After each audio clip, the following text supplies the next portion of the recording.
What is up, traders? Welcome back. I am Kyle Williams. Welcome back to Clover Trading. And in today's video, we're going to talk about sizing up. What is it? How to do it? When to do it? All that good stuff. So make sure you like and subscribe, and let's get started.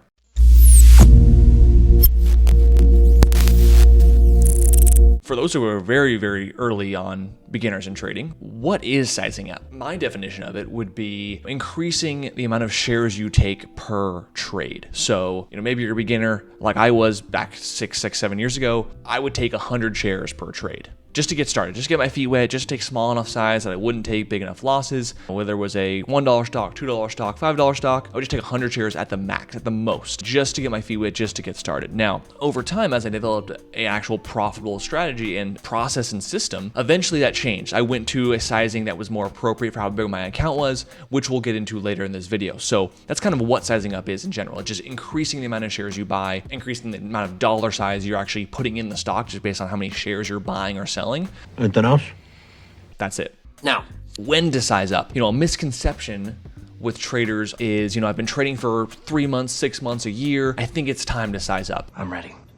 That's the wrong way to go about it, in my opinion. I don't think the amount of time you've been trading should dictate when you size up. It should be based on, how freaking profitable you are, right? How consistent are you? If you're not consistently profitable or making some kind of money, whether it's a $5 a day, $10 a day, how are you gonna make $100 a day if you can't make a 10? Right? How are you gonna make $1,000 a day if you can't make 100? How are you gonna make $100,000 a day if you can't make 10,000 or 1,000? Right? It's all a matter of just extra zeros, ones and zeros, right?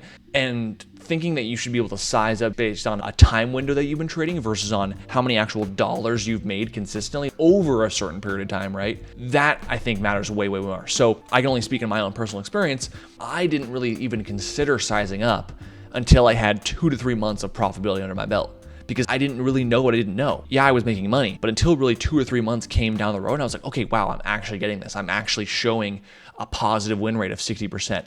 All my gains are bigger than my losses, right? My green days are bigger than my red days. And all of a sudden, after 2 or 3 months, I'm making money, right? Then I was like, okay, this is working. I should consider, right, increasing my position size. Okay, so that's kind of when to size up. Now, this is a little more advanced beyond this video, which I can go into maybe a second part if you guys really enjoy this. There's kind of 2 types of sizing up. There is dynamic sizing, which is more advanced. That's kind of choosing your size based on how good of a setup you have in front of you.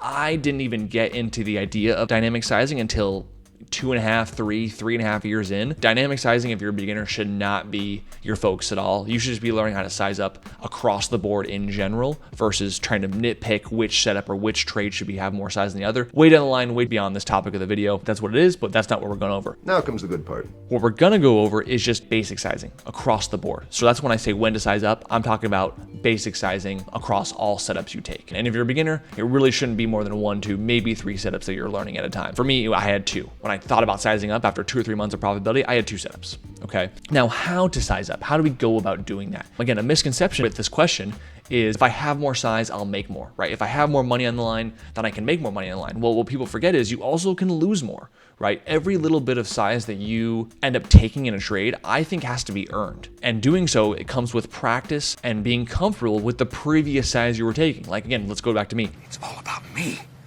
If I wasn't comfortable and profitable yet taking 100 shares per trade, let's say, on what world can I justify in my head that I should be able to go up to 200 shares or 300 shares or 500 shares, right? Just because I'm taking more doesn't mean I'm gonna make more. And again, if you've been trading for a long time, if you're a little bit longer than a beginner, you should know that the first time you size up, you usually lose, right? Because you enter a new level and a new field of uncomfortability. I can't tell you how many times I have gone into a new, I guess, call it step or stage in a bigger size of sizing up, a bigger dollar risk or amount I'm willing to risk on a trade. And the first few trades are losses. Why? I'm uncomfortable. I'm facing a now new level of dollars that I could lose on a potential trade, and it makes me uneasy. I'm not used to this. I'm used to only losing $50 or $100. Now you have me trying to lose $200. I'm like, oh my gosh, this is so unfamiliar. It's much more easy to get biased. It's much more easy to get tilted. It's much more easy to go revenge trade or FOMO or whatever it is. Your emotions spike to a whole other level of that new size that you're trading, right? So just because you have more size does not necessarily mean you can make more. If you're a beginner, like I said, it's actually more likely you will lose more, right? So this is why every new size that you get to takes time, takes practice, and it's actually a much longer process than most people realize, right? I think a lot of beginners think they can just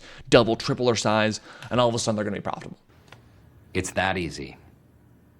In my experience, it's a very much slower process, laying that emotional groundwork to make sure you're accepting each new level of risk, so you're not jumping in and being scared and having your emotions take control of you because you're not used to taking a loss that's double the size that you were taking yesterday. So with that being said, let me show you how I take the emotions out of it. What I'm about to show you is exactly what I do. I've done it from the very beginning of when I decided to size up. So let's jump right in. And I actually did this. This is not as accurate, but it's pretty damn close to how I went about it in terms of the amount of money in my account. So when I first started getting profitable, I had about $6,000 or $7,000, right? When I really started to get profitable is how much money I had in my account. I actually originally lost 60% of my account from 6,000 down to 2,000, 70% or so. But then I actually ended up refunding it another 4K. So I had back to 6K. And then by the time I really started getting profitable, I was on my way to a 10K account. So for symmetry reasons, let's use a 10K account. I don't like risking or losing more than 1% of my account on any given trade. Now, that doesn't mean I only put 1% of my account in the trade. It just means if I stop out on the trade, I'm only going to lose 1%. 1% is $100, right? You see this little formula. I do this sell of $10,000 times 0.01, 1%.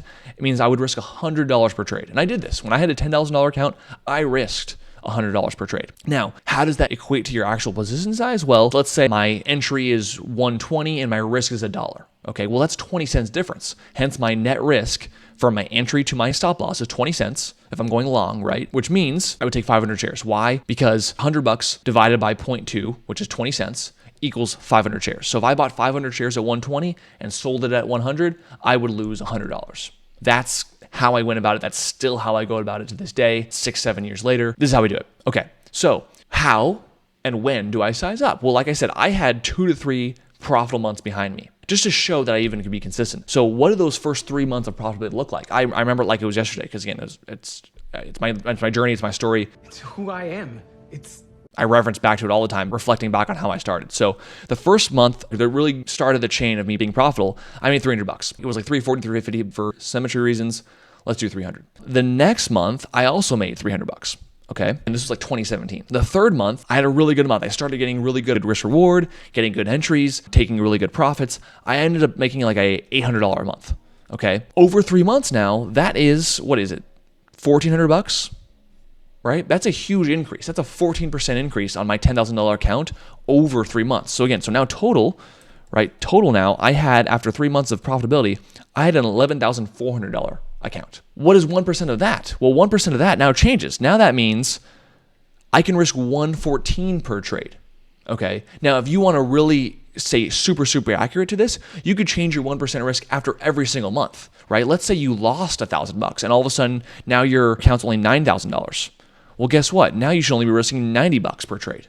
$15,000 account. Your risk would go to 150. Now, the reason why, this is an option, however, it's something I didn't do because like I said, just because I was trading well per se, also doesn't mean I should just jump my risk, right? Like I said, if you double or triple your risk really quick in the small cap market that I trade, for some beginners, it can be very quick to potentially really grow your account very fast. So let's say if you double your account, at least for me, I was not comfortable doubling my risk if it was that quick. So at some degree, I actually started picking an actual dollar amount that I was okay with, not necessarily following the 1% rule. However, the 1% rule got me started, okay?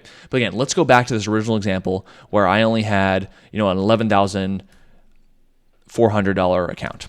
So after 3 months of actually growing my account like that, now I realized, okay, well, I can risk $114. So what I do, I rounded down. I said, risk 110. I just increased my risk by $10. And again, if you're a beginner, you might think like, oh, that's nothing, Kyle, that doesn't matter. But it actually adds up because in the next few months, I actually ended up making, I think the next month I was like 700, so it wasn't that much. But then I started doing 1,000, and then I had like a $1,700 month. Not 17,000, not 1,700.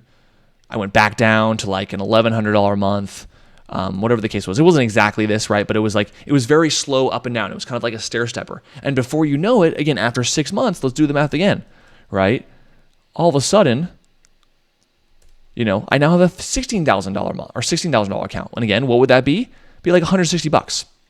Now, does that mean I jumped my risk over 4 months? No, I probably did, again, a more month-by-month sizing, right? I probably went to, 120 and then 130, then 150. And now, again, after 4 months, I'm at 160. And again, we do 20 cents, right? The same idea. If I'm risking 20 cents now on a $16,000 account versus $10,000 account, what's my position size? I can almost buy 800 shares now. I'm removing the emotions as best I can, and I'm making it a simple numbers game of like, okay, at $10,000, and a 20-cent risk, I can take 500 shares. At a $16,000 account and 20 cents risk, I can take 800 shares. I know it's not fancy. I know it's very simple math, but it's literally how I do it. It's still to this day how I do it. And I like to take the emotions out of things. I do not want to double, triple my risk very quickly. And like I said, the reason why I got away from the 1% rule is because, again, I eventually started having months where all of a sudden now my account was, say it was $16,000 one month, and the very next month it was $22,000, right? I started gaining months to where I was making $3,000, $4,000, $5,000, $6,000 in a month. And on, again, a $15,000, $20,000, $30,000 account, my risk grew rapidly. And so instead of wanting to immediately jump to $220 from $160, I said, you know what? I only want to do 175, or I only want to do 180. And so eventually it got to a point of just me slowly, gradually increasing that dollar amount that was comfortable for me versus the 1% rule. Again, you might like the 1% rule no matter what. If you do, great, use it. Some people like 2%. Some people like 0.5%. For me, I'm now at the point where I just like a certain dollar amount, right? For me, I know if I take a loss anywhere between, $4,000 on an average loss for me, very acceptable, very comfortable. I can take that loss, right? If it starts getting into the $6,000, $7,000, $8,000 range, I've taken losses like that. If you follow my journey, I absolutely can do that. But it enters that realm of uncomfortability. It enters that realm of I'm not ready to take that loss, at least numerous times over. Okay. So anyway, watch this video as many times as you want. Feel free to, copy these little formulas here. It's certainly not a advanced spreadsheet by any means, but you're more than welcome to and I didn't make this up. I took this from a book or multiple books, multiple mentors and gurus and teachers that I've learned from over the years on sizing like this. So feel free to take it with you as well. Hopefully this kind of cleared the air on any confusion about how sizing up, when to size up, what is sizing up in general if you're really new. So anyways, thanks so much. Make sure to like and subscribe, and I'll see you guys next time. Peace.